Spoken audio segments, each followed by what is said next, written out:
এই দুনিয়ায় বুদ্ধি যার, ক্ষমতা তার। আমি শিয়াল পণ্ডিত, চালাকি আমার ধর্ম।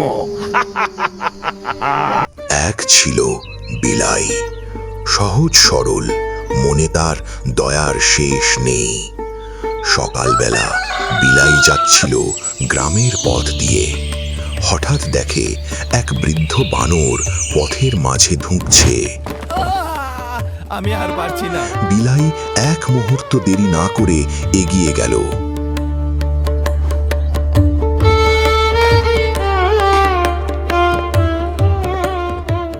আস্তে আস্তে সে বৃদ্ধকে পার করে দিল। তুমি খুব ভালো, আল্লাহ তোমার মঙ্গল করুন। বৃদ্ধ বানর খুশিতে মাথা নোয়ালো। তারপর বুড়ো হাত থেকে বের করলো এক মায়াবী আয়না।